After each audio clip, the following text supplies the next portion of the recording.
Welcome back to Carneades.org. Today we're going to be covering the discrimination argument against exclusivist religions. Now, if you haven't checked out my previous videos on exclusivism, inclusivism, and pluralism, it's highly recommended that you do. In this video, we're going to be taking a very specific argument against exclusivism as a view about the afterlife. So broadly, one can categorize views about the afterlife into three categories: exclusivism, inclusivism, and pluralism.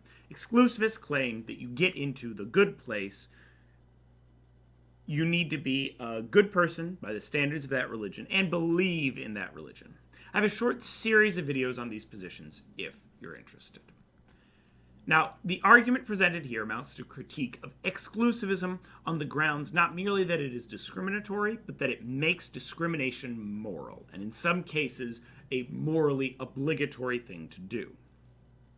And that most people have the intuition that discrimination is in fact an immoral thing, or a bad thing to do. It takes the form of three statements which cannot all be held at once.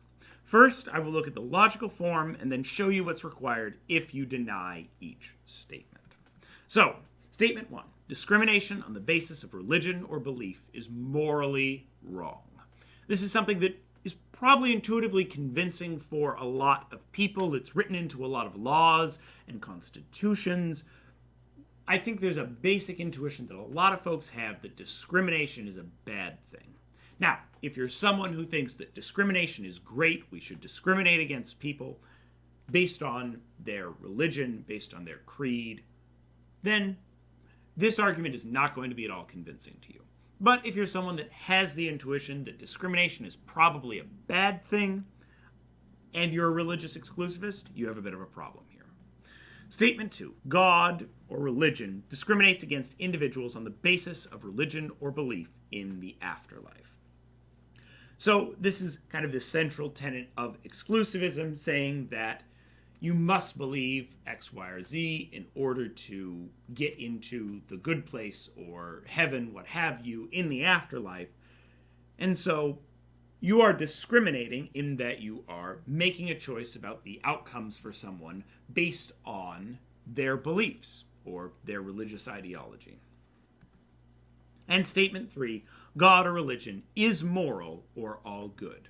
So that religion dictates morality or God is all good. So God couldn't do something that was bad. So if God can't do something that's bad and God discriminates against people based on their religion, then discrimination must be good. Or, run another way, if discrimination is bad and God discriminates against people based on their religion or belief, then God is not all good. Or, run a different way, if discrimination on the basis of religion or belief is morally wrong and God is moral or all good, God can't discriminate on the basis of religion or belief. All right? So we're going to take a look specifically at each of those premises that you can deny, but you can't hold all three statements together. So, first off, we're going to look at statement three: God or religion is moral or all good. This is a statement that atheists and those that think that God is not all good or that religion is not the arbiter of morality can easily deny to avoid this contradiction. However, many theists think that God is good, or at least that religion is what should determine morality, in which case they're pretty committed to keeping S3. If you think that God is evil, but we should worship him anyway, or you think that religion isn't what we should base our morality on, you can skate out of this problem as well. But if you're an exclusivist, you probably hold that religion is something that's dictating morality because you're having to follow that religion in order to get into an afterlife or a heaven. Statement two: God or religion discriminates against individuals on the basis of religion or belief in the afterlife. So this is kind of the central tenet of exclusivist views. They discriminate based on belief or religion in order to get into the good place. Because in order to get into the good place, you need to be of a certain religion. An inclusivist or a pluralist could easily deny this premise and still remain consistent. They could say that God and religion only discriminates on your merit, on whether or not you were a good person, or whether or not you followed the practices of your particular religion, which seems to be something that merits discrimination. Whereas belief in religion, we have the intuition that those kinds of things don't merit discrimination. You shouldn't discriminate based on just what someone believes. You shouldn't be the thought police, as it were. This leads us to statement 1. Discrimination on the basis of religion or belief is morally wrong. Since the exclusivist is committed to the other two statements, they must deny this one to remain consistent. Most people, however, have the intuition that discrimination on the basis of religion is wrong or immoral. The point is that if you accept an exclusivist view, you are committed to the claim that discrimination is a good thing. You should advocate for laws which allow for discrimination and religious discrimination, which allow for businesses or organizations to exclude people on the basis of religion. You should argue for laws which oppress people of different religions than your own, because you think that discrimination is something that is morally right and something that is done by the moral paragon of your religion, a god, or whatever metric you think decides whether or not people get into an afterlife. If you believe those other two statements, you think that not only is discrimination permissible, it's something that you should do.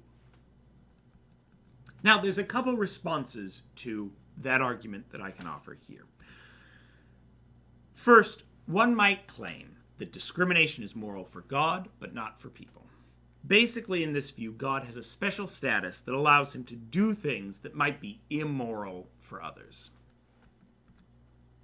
However, this response is troubling, because it's unclear if that's the case on what the foundations of morality rest. So, if you are religious, often you believe in something that looks like divine command theory, which is the idea that what God says and does are the things that are good.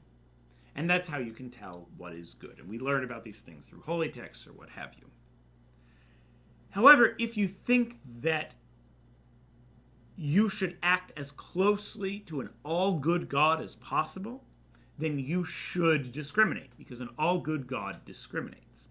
However, if you think that you should not act like God, and that God is not actually the paragon of morality, or not the most good thing that a human could be, rather, God is different in kind from humans, and therefore we can't really learn about human morality from God, then you've kind of given up on your divine command theory, and you need something other than religion to make an action good or bad, since God's morality is different in kind from human morality. So if you believe that God or deity morality is importantly different from human morality, then we can't learn anything about morality from God, because it's just different in kind. So you need another source of your morality. Now, you might take the position that, well, okay, we should use something like utilitarianism or virtue ethics of people on earth, not necessarily God, to determine our morality then. And then you might be able to skate out of this criticism, but I'm very skeptical that an exclusivist is going to say, you know what, there's nothing we can learn about morality from religion.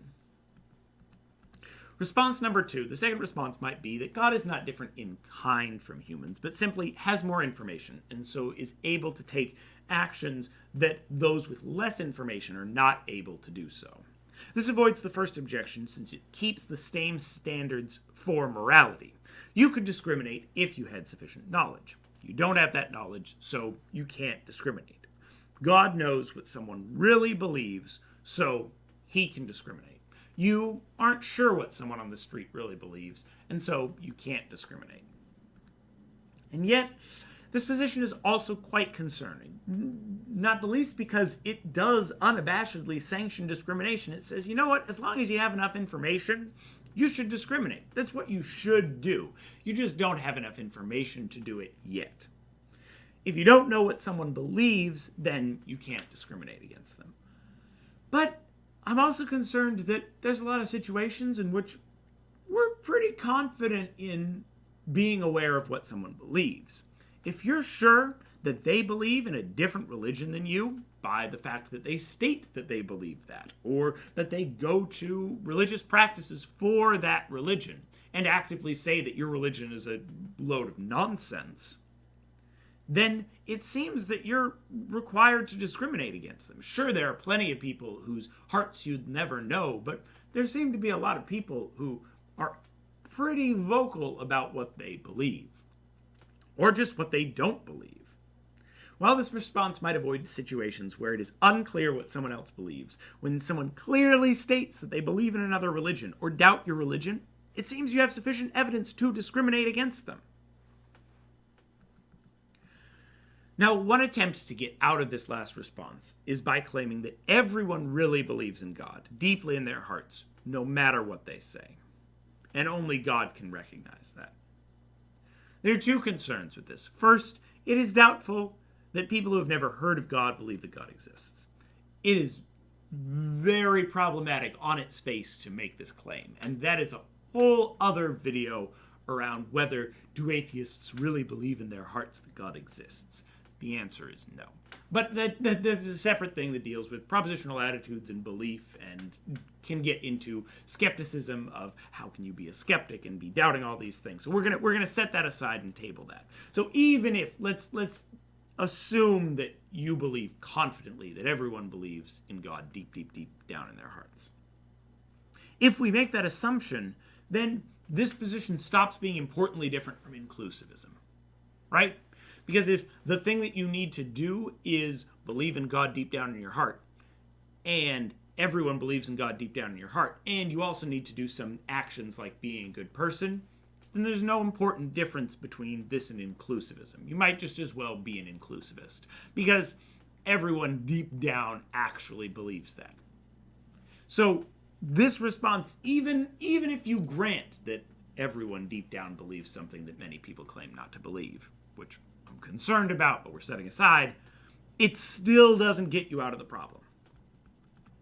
However, even if you find these responses convincing, this still demonstrates that exclusivism is deeply committed to discrimination based solely on belief or creed being permissible, if not obligatory, in some situations. This seems deeply disturbing and is against the values of a liberal and pluralist society. Exclusivist religions are committed to the goodness, the moral virtuousness of discrimination. If you don't think that discrimination is moral, that's a really strong reason not to be an exclusivist about religion. Are you convinced? Do you think that exclusivists are committed to the morality of discrimination? Stay tuned for future videos on arguments against inclusivism and pluralism.